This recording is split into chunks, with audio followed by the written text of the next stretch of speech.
Understanding Judaism and Zionism, thanks to Israel SHAHAK's book, Jewish History, Jewish Religion. Following, Confronting the Past. All Jews who really want to extricate themselves from the tyranny of the totalitarian Jewish past must face the questions of their attitude towards the popular anti-Jewish manifestations of the past, particularly those connected with the rebellions of unserved peasants.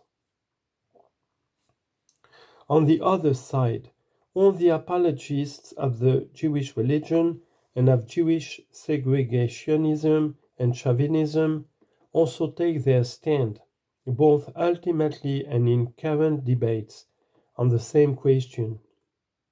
The undoubted fact that the peasant revolutionaries committed shocking atrocities against Jews, as well as against their own oppressors, is used as an argument by those apologists in exactly the same way that the Palestinian terror is used to justify the denial of justice to the Palestinians. Our own answer must be a universal one, applicable in principle to all comparable cases. And for a Jew who truly seeks liberation from Jewish particularism and racism, and from the dead hand of the Jewish religion, such an answer is not very difficult. After all, revolts of oppressed peasants against their masters and their masters' bailiffs are common in human history. A generation after the Khmelnytsky uprising of the Ukrainian peasants, the Russian peasants rose under the leadership of Stenka Razin, and again 100 years later in the Pugachev rebellion. In Germany, there was the Peasant War of 1525. In France, the Jacquerie of 1357-58, and many other popular revolts, not to mention the many slave uprisings in all parts of the world. All of them, and I have intentionally chosen to mention examples in which Jews were not targets, were attended by horrifying massacres, just as the Great French Revolution was accompanied by appalling acts of terror. What is the position of true progressives, and by now of most ordinary decent educated people, be they Russian, German, or French, on these rebellions? Do decent English historians, even when noting the massacres of Englishmen by rebellious Irish peasants rising against their enslavement, condemn the latter as anti-English racists? What is the attitude of progressive French historians toward the Great Slave Revolution in Santo Domingo, where many French women and children were butchered? To ask the question is to answer it. But to ask a similar question of many progressive or even socialist Jewish circles is to receive a very different answer. Here, an enslaved peasant is transformed into a racist monster if Jews profited from his state of slavery and exploitation. The maxim that those who do not learn from history are condemned to repeat it applies to those Jews who refuse to come to terms with the Jewish past. They have become its slaves and are repeating it in Zionist and Israeli policies. The state of Israel now fulfills towards the oppressed peasants of many countries, not only in the Middle East, but also far beyond it, a role not unlike that of the Jews in pre-1795 Poland. That of a bailiff to the imperial oppressor. It is characteristic and instructive that Israel's major role in arming the forces of the Somoza regime in Nicaragua and those of Guatemala, El Salvador, Chile, and the rest has not given rise to any wide public debate in Israel or among organized Jewish communities in the diaspora. Even the narrower question of expediency, whether the selling of weapons to a dictatorial batcher of freedom fighters and peasants is in the long-term interest of Jews, is seldom asked.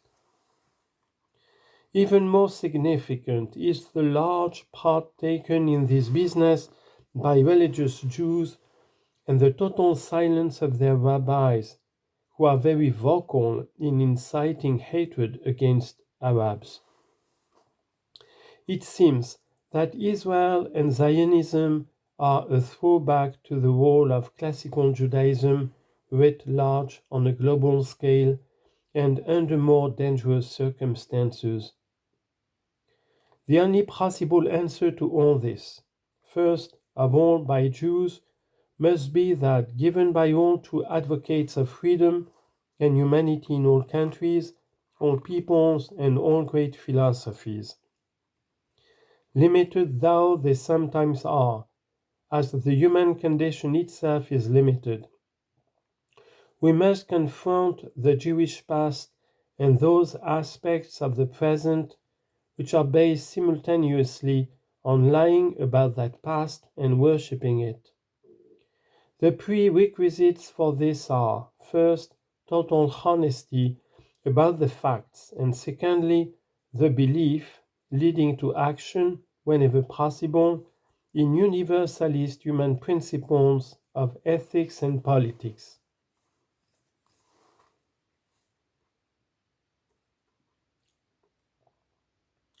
The ancient Chinese sage Mencius, 4th century BC, much admired by Voltaire, once wrote, quote, "This is why I say that all men have a sense of commiseration.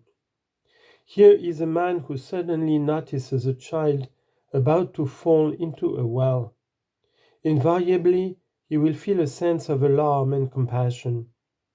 And this is not for the purpose of gaining the favor of the child's parents, or of seeking the approbation of his neighbors and friends, or for fear of blame should he fail to rescue it. Thus we see that no man is without a sense of compassion, or a sense of shame, or a sense of courtesy, or a sense of right and wrong. The sense of compassion is the beginning of humanity. The sense of shame is the beginning of righteousness, and sense of courtesy is the beginning of decorum. The sense of right and wrong is the beginning of wisdom.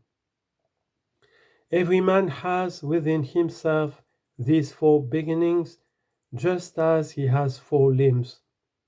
Since everyone has these four beginnings within him, the man who considers himself incapable of exercising them is destroying himself. End of quote. We have seen above and will show in greater detail in the next chapter how far removed from this are the precepts with which the Jewish religion, in its classical and Talmudic form, is poisoning minds and hearts.